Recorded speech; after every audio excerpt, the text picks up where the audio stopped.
the prophets of a brave new world, captains of industry, have visions grand and great designs, but none have room for me. They see a world where everyone is rich and smart and young, but if I live to see such things, too late for me they come. In recent months, more than 1 million people, most of them young, have protested against a new economic order called globalization. This represents one of the greatest popular movements since the 1960s. Surely never before has the human race enjoyed such amazing capacity to create wealth and reduce poverty. Yet never before has the gulf between rich and poor been so vast and inequality so widespread. The facts of globalization are revealing. A small group of powerful individuals are now richer than most of the population of Africa. Just 200 giant corporations dominate a quarter of the world's economic activity. General Motors is now bigger than Denmark. Ford is bigger than South Africa.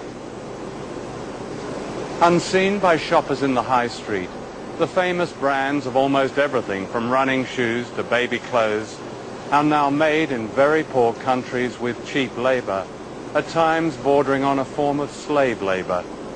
Tiger Woods, the golfer, is paid more money to promote Nike than most of the entire workforce actually making Nike products here in Indonesia. Is this the global village we are told is our future? Or is it merely an old project that used to be run by the divine right of kings and is now run by the divine right of multinational corporations and by the financial institutions and governments that back them? This film is about these new rulers of the world, and especially their impact on one country, Indonesia.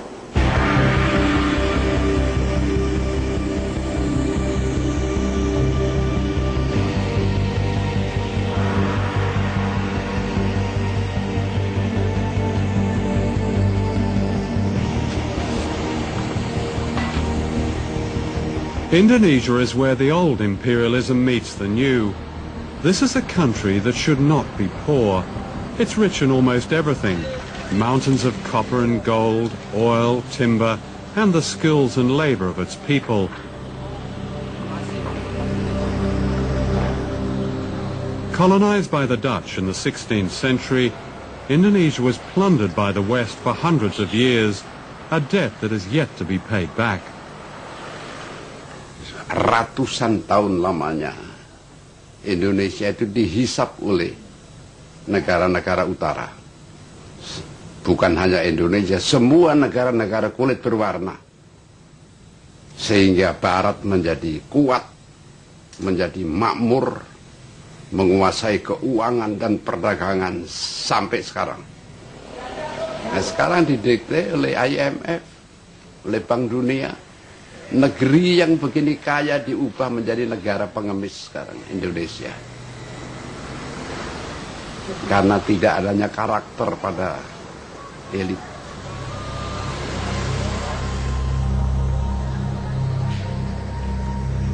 Globalization is used by its champions to suggest a coming together of people of all races, of all countries, and it will relieve poverty, it will distribute wealth.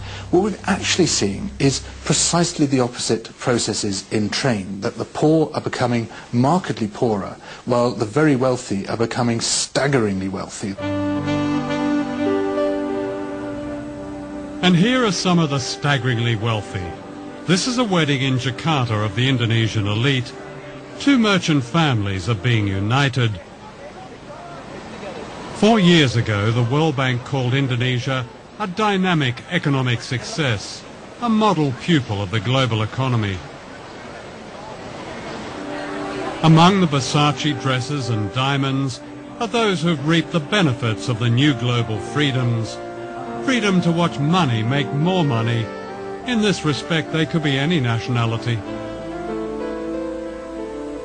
Outside this wedding, there's another world. In Indonesia, as many as 70 million people live in extreme poverty.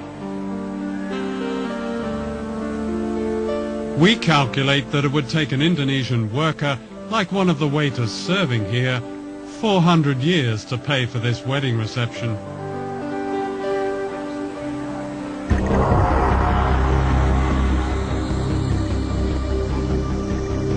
Less than 5 miles away is the backyard of the global economy, the site of the dynamic success you don't see.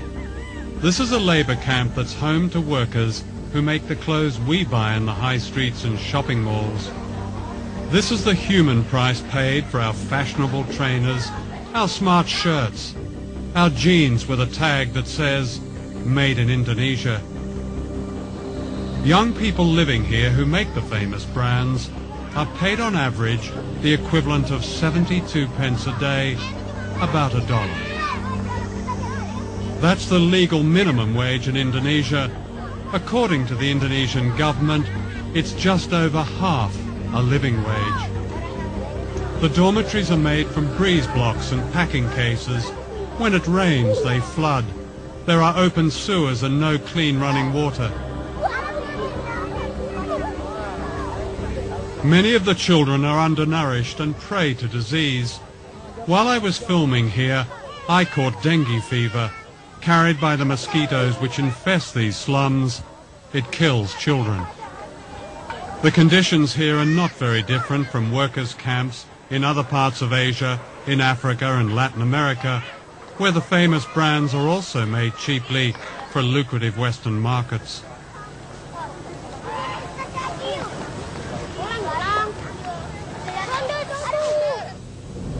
And this is where they work, in what is called an economic processing zone, which means a vast area of sweatshops. The factories may look modern, but once you step inside, you feel the claustrophobia of the workers, the sheer frenzy of their production, and you see their fatigue.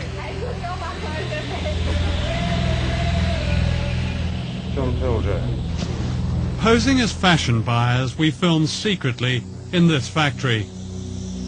The factories are owned by Taiwanese and Korean contractors who employ cheap labor to make the products of famous brands such as Nike, Reebok and Adidas. We looked at one famous brand, Gap.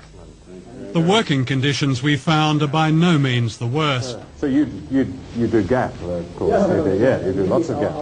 And I mean the quality control of Gap, I think, is excellent. In the future, we are trying... We found more than 1,000 mostly young women working crowded together under the glare of strip lighting in temperatures that can reach 40 degrees centigrade. The only air conditioning is upstairs where the bosses are. Working hours can vary and can be increased dramatically when an urgent export order has to be met.